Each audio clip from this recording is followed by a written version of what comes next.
हसन पाशा साहब, आपकी क्या राय है? क्योंकि पाकिस्तान बिजनेस काउंसिल ने कल जो स्टेटमेंट जारी किया था उसमें उन्होंने जस्टिस मज़ाहिर नकवी के हवाले से कहा था कि उनको अपने आप को रिक्यूज कर लेना चाहिए, लेकिन आज फारूक एच नाइक साहब ने कहा है कि 2 जजेस को इस बेंच पर नहीं होना चाहिए।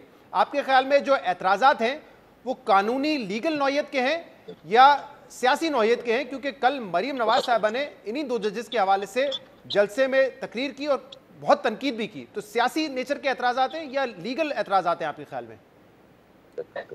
मैं इसके सियासी पहलू को बिल्कुल नहीं देखूंगा। जो कानूनी पहलू है उस पर जरूर बात करूंगा। बात यह है कि अब जब पब्लिकली ये बात होगी तो देखा यह जाएगा कि एक अपने जज के एतराज को तो सुप्रीम कोर्ट ऑफ पाकिस्तान ने और चीफ जस्टिस साहब ने मान लिया, और अब हमारी बारी आई है और हम वाज़े तौर पे ऑब्जेक्शन कर रहे हैं, और उसकी भी एक सीरीज है। आप देखें, हमने पिछले केस में भी देखा कि जब 5 मेंबर्स बेंच ने असेंबली वाले डिसॉल्व होने वाले उसमें मैटर में पंजाब असेंबली के डिसॉल्व होने वाले मैटर में और कासिम सूरी वाले मैटर में जब एतराज़ किया गया, कुछ लीडरान गए जिसमें 5-6 जो है वो साबिक सदूर सुप्रीम कोर्ट बार के थे, पाकिस्तान बार कौंसिल के मेंबर्स थे। तो उन्होंने कहा कि बेहतर ये है कि इस मामले को फुल बेंच सुने ताकि किसी को कोई एतराज का मौका ना मिले। आज भी और वो टर्न डाउन कर दी गई और 3-2 के साथ फैसला हो गया। आप देखें, कन्फ्लिक्टिंग व्यू आ गया था और बाद में ये साबित हुआ कि बार ने जो मुतालबा किया था वो सही फुटिंग पे था।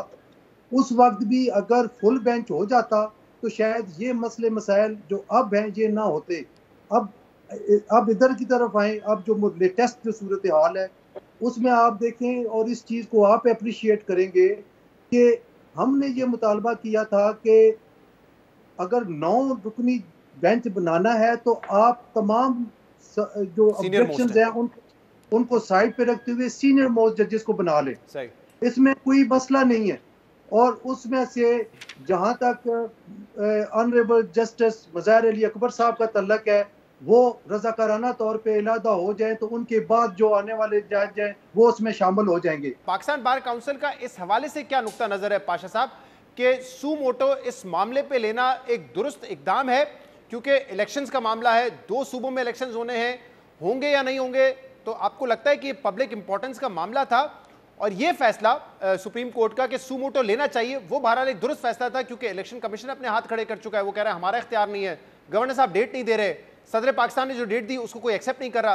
तो ये फैसला दुरुस्त है सू मोटो लेने का ताकि इस मसले को हल किया जाए? नहीं, मैं समझता हूं कि लाहौर हाई कोर्ट ने कॉग्निजेंस ली, ऑनरेबल सिंगल बेंच ने फैसला दे दिया कि इलेक्शन होने चाहिए, जिसको चैलेंज कर दिया गया इंट्रा कोर्ट अपील में, और 5 मेंबर्स बेंच जो है वो वहाँ पे उसने जुरिस्डिक्शन रिज्यूम कर लिया और वो हेयरिंग हो रही है। अब देखें कि जब एक मामला already honourable Lahore high court में पेंडिंग है तो 2 मुअज़्ज़ज़ जज साहबान ने एक सर्विस मैटर में उसकी समाअत करते हुए चीफ जस्टिस ऑफ पाकिस्तान को नोट पुट अप कर दिया कि ये जो है ये हो जाना चाहिए। और आप इस चीज़ को मद्देनजर रखें कि वो उस केस की बात है जो ऑडियो लीक में जिस केस का जिक्र किया गया 14 फरवरी वाले के, तो ये इसी वजह से उंगलियां उठनी शुरू हो गई और लोगों ने जुबानें खोल दी। लेकिन जो पाकिस्तान बिजनेस काउंसिल का स्टेटमेंट था वो बेंच से मुतालिक था, बेंच की फॉर्मेशन पे एतराज था। आप लोगों ने सू मोटो के हवाले से तो वैसा एतराज नहीं किया है? नहीं, सुओ मोटो के हवाले से देखिए, चीफ जस्टिस ऑफ पाकिस्तान के पास इख्तियार है जी। लेकिन एक चीज जो हम ये समझते हैं कि 184(3) के जब जुरिस्डिक्शन अज्यूम करते हैं तो फिर उसका कोई एपेलेट फोरम नहीं है, इसके ऊपर खुदा की अदालत है। तो ये बेहतर होता कि अगर लाहौर हाई कोर्ट के 5 मेंबर्स बेंच के फैसले का इंतजार कर लिया जाता और अल्टीमेटली मामला सुप्रीम कोर्ट में ही आना है। सही है। शोएब शाहीन साहब, एक और मामला जिस पे कल बात हुई और जस्टिस अतर मिनुल्लाह साहब ने यह सवाल उठाया कि हमें यह देखना होगा कि दोनों असेंबलियां आइन के मुताबिक तोड़ी गई या नहीं, तो इस पर भी आगे जाके शायद जब समाअत हो तो गुफ्तगू हो। आपके ख्याल में क्या कोई रीजनेबल ग्राउंड बताने पड़ेंगे उस वक्त की हुकूमत को, परवेज इलाही साहब को जो चीफ मिनिस्टर थे, कि क्यों असेंबली तोड़ी गई?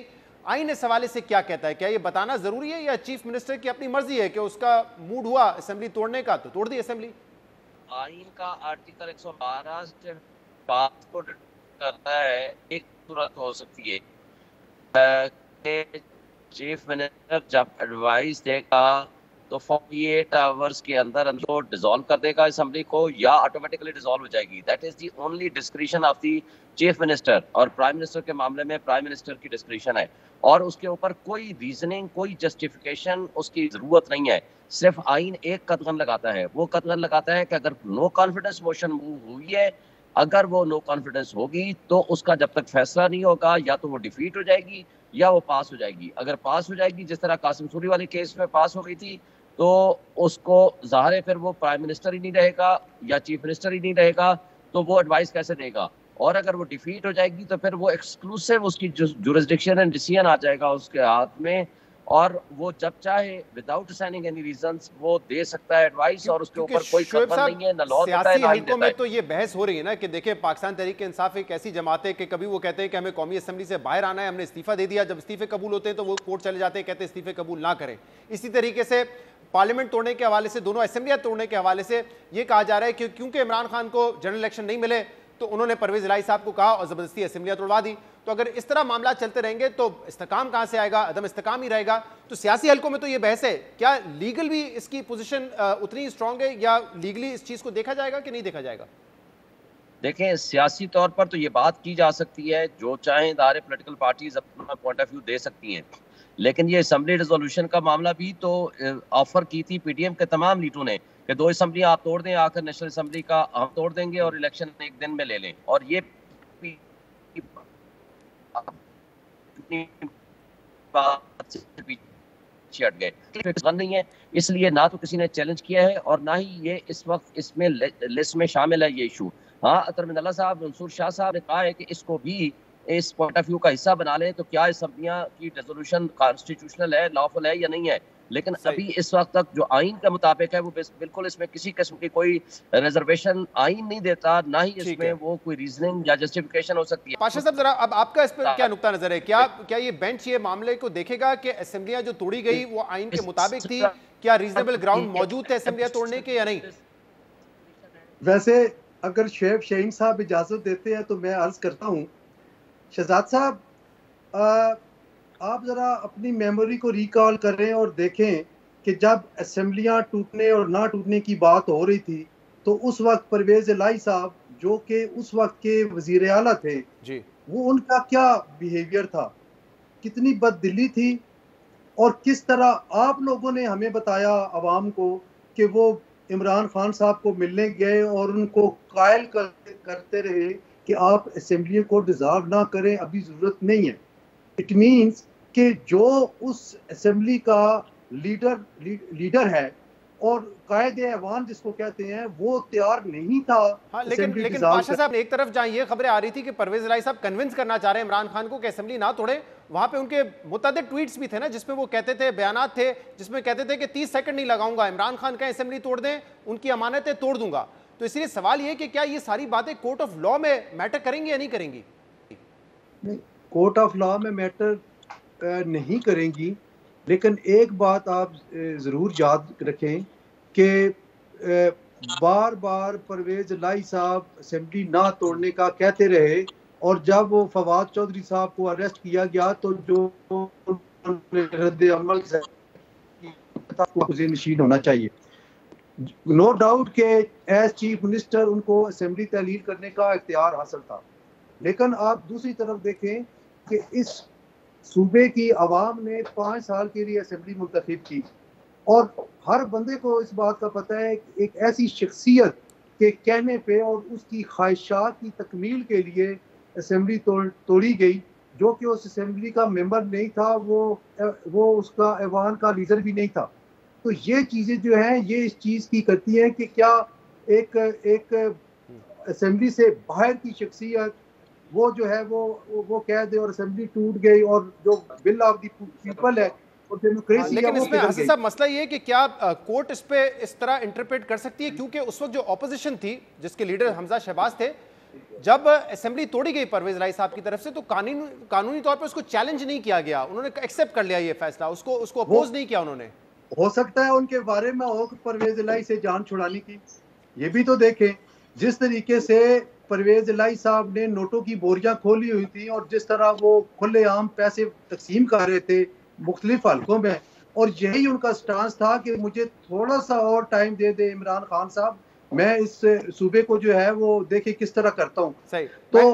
तो ये नून लीग के फायदे में था कि परवेज इलाही साहब से जान छुड़ाएं, और परवेज इलाही साहब या इमरान साहब जो है बड़ी आसानी से ट्रैप में आ गए। अच्छा शोएब साहब, अब मुझे बताइएगा कि एक मामला जो सामने आ रहा है कि आइन इसको कैसे देखता है कि इस वक्त अगर लेट्स सपोज इंतखाबात हो भी गए तो जब आम इंतखाबात होंगे 2 सूबों में ऑलरेडी असेंबलियां मौजूद होंगी, इस्लामाबाद में अगर कौमी असेंबली का इंतखाब हो रहा होगा तो केयर टेकर सेटअप होगा, लेकिन जो स्पिरिट है कानून की वो ये है कि जो 150 सीटें पंजाब में होगी वहां पे भी एक न्यूट्रल जो है सेटअप होना चाहिए, जो कि उस वक्त नहीं होगा। तो फिर क्या होगा आगे जाके, ये भी तो एक कानूनी सवाल है ना जो उठेगा। देखिए इलेक्शन कमीशन ऑफ पाकिस्तान को अख्तियार मिल जाता है कि वो न्यूट्रल सेटअप बनाएं और न्यूट्रल सेटअप के तरीके से चलाएं। देखें उस लिहाज से तो इस वक्त भी तो फेडरल मिनिस्टर सारे इनके बैठे हुए हैं ना, अगर फेडरल गवर्नमेंट भी तो उसमें इन्वॉल्व हो सकती है, मुतासर कर सकती है। आइन इसमें किसी किस्म का कोई इबाम नहीं है कि आइन के मुताबिक प्रोविंशियल असम्बली किसी भी वक्त टूट सकती है, नेशनल असम्बली किसी भी वक्त टूट सकती है, अलग अलग इलेक्शन हो सकते हैं। जिस वक्त हमजा शहबाज चीफ मिनिस्टर थे और शहबाज शरीफ प्राइम मिनिस्टर थे उस वक्त सप्लीमेंट्री इलेक्शंस हुए ना, ज़िमनी इलेक्शन जो हुए हैं पंजाब के, और उसके नतीजे में 16 सीटें या 15 सीटें ज़िमनी इलेक्शंस पे तो ये बार है नहीं ना कि केयरटेकर सेटअप होना चाहिए। मैं वही कह रहा हूँ ना कि जब ऐसी कोई सिचुएशन थी उसके बावजूद भी उसमें इलेक्शंस हुए। इलेक्शंस किसी सूरत इल्तवा नहीं हो सकते 90 डेज के बाद, आइन इस बात की इजाजत नहीं देता। बाकी न्यूट्रल सेटअप लगाना, बाकी चीजें करना, ये सारा इलेक्शन कमीशन ऑफ पाकिस्तान का काम है और इलेक्शन कमीशन उसमें अपनी जिम्मेदारियां तो मतलब उस वक्त जो भी हुकूमत होगी उसके पावर्स को सस्पेंड करके क्या इलेक्शन कमीशन केयरटेकर सेटअप लगा देगा उन 3 माह के लिए या 2 माह? नहीं, ऐसा नहीं कर सकता, ऐसा नहीं कर सकता कि इलेक्टेड लोगों को सस्पेंड नहीं कर सकता। आप एडमिनिस्ट्रेशन को न्यूट्रल कर सकते हैं, एडमिनिस्ट्रेशन न्यूट्रल हो सकती है, वो नहीं हो सकते जो इलेक्टेड रिप्रेजेंटेटिव बैठे हुए हैं उनको सस्पेंड कर दें। आज मसलन इलेक्शन हो रहे हैं, गवर्नमेंट चाहे कि जनाब ये इलेक्शन कमीशन चाहे फेडरल गवर्नमेंट के मिनिस्टर्स को उनको सस्पेंड कर दे, ऐसा नहीं हो सकता। इसलिए जो भी सिस्टम आएगा वो ये आएगा कि आइन के मुताबिक जो 90 डेज का टाइम है, टाइम बाउंड, उसके अंदर इलेक्शन होने, और जो एडमिनिस्ट्रेशन होती है मसलन